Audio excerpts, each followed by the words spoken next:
This is Kok Kai Na, or Egg Island, which is just 10 minutes away from the Royal Phuket Marina. It's one of the most popular tourist destinations for swimming, sunbathing, and snorkeling.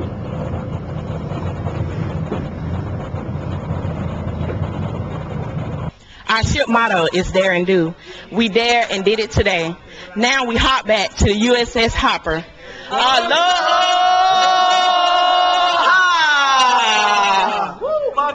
Bye, Phuket. It has been 4 years now since Chaiwut started using the energy from cow drops to use as fuel for his cooking in the kitchen and his motorcycle, which takes him anywhere.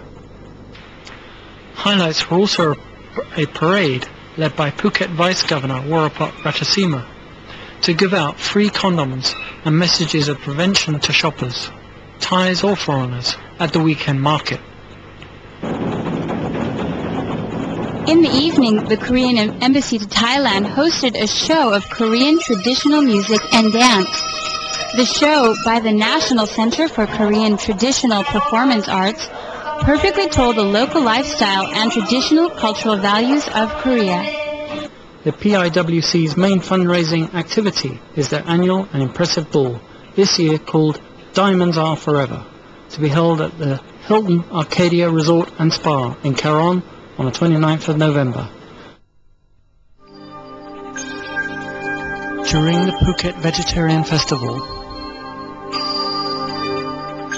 Chinese shrines clearly reflect their roles as community centers.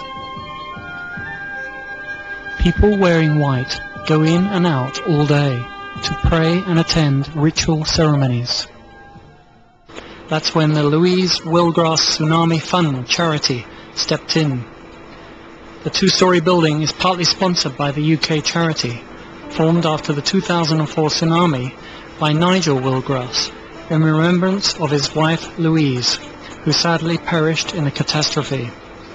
He set up the charity, for which his family of 4 children and many friends in UK have raised, so far, about 800,000 British pounds, or about 50 million baht, and catch some catfish in the muddy field for a fun contest. Participating foreign expat resident and tourist police volunteer Simon explained how he enjoyed the harvest and fish catching. Fun. I've never really done that before, and struggling around in the muddy field, in a muddy rice field on a very hot day was great fun, and I'm glad to say I actually even caught a fish. One of the smallest fish I've ever seen, but I got it.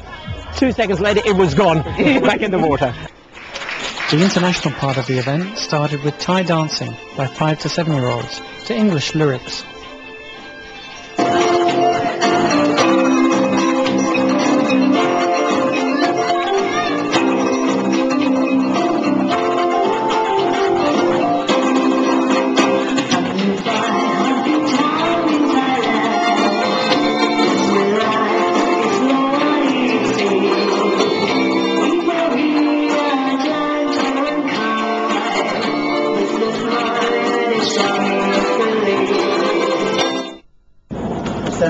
Short piece. Really, really nice work. Courtney then read out some of her story for us on MBT. This is an excerpt from my story. It's not about Hamlet. This is the part where Jack has left the boathouse and he's moving out onto the beach.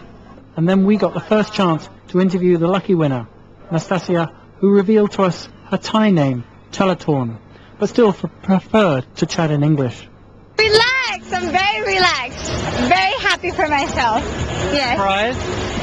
Yes, I am, because I'm one of the shortest in the competition. And 170 centimeters for a model is actually quite short in these days. So I'm very proud of myself. Thai Diving Association's chief examiner told us that this is the first time for such a project in Thailand, and the TDA hopes to conduct more activities like this in future. I think this will be a great thing for Thailand. I hope a lot of divers, that means tourists, will coming in our area. And I think for the locals will be a great, successful business thing as well. So it means for Phuket. Finally, it was the main cup final for the two best teams in the tournament. Kukri Badgers from England in blue against Lucky Odins from Australia in yellow. The Kukri Badgers, egged on by their English supporters, scored one of the best tries of the day on the break. They went on to score another great try in the second half of a tight match to win 12-5 to be crowned the 10th champions.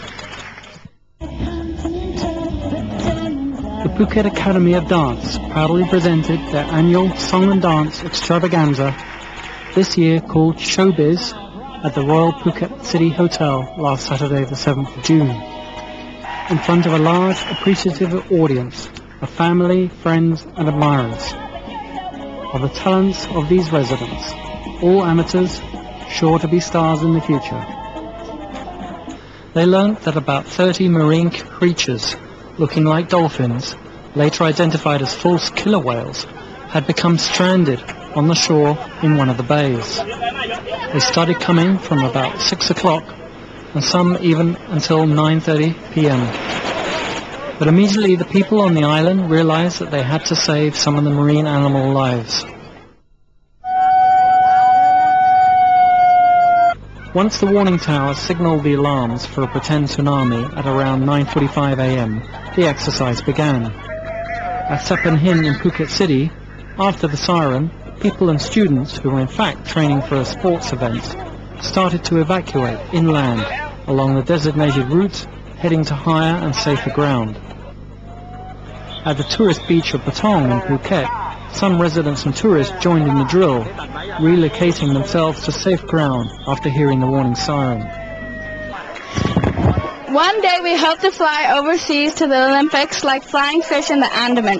This is Manisha and Karnika, young reporters for Andaman News. Back to the studio.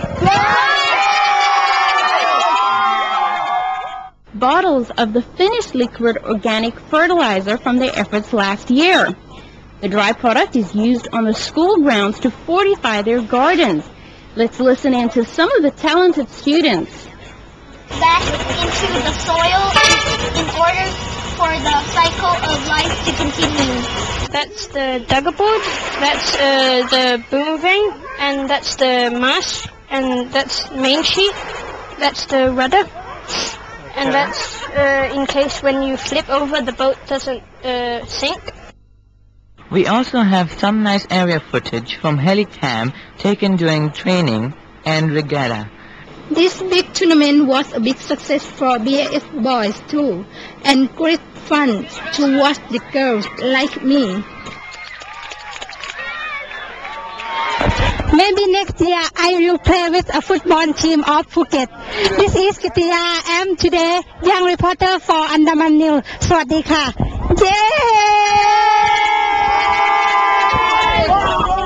Thank you guys at Andaman News as well for giving me plenty of coverage. Okay, so thank you very much. Many people enjoyed the travelistic triathlon race and can't wait for next year. I hope that people continue exercising and keeping fit at triathlon in nice location like this. This is Janshi, young reporter for Andaman News on NBT, running back to studio. Bye!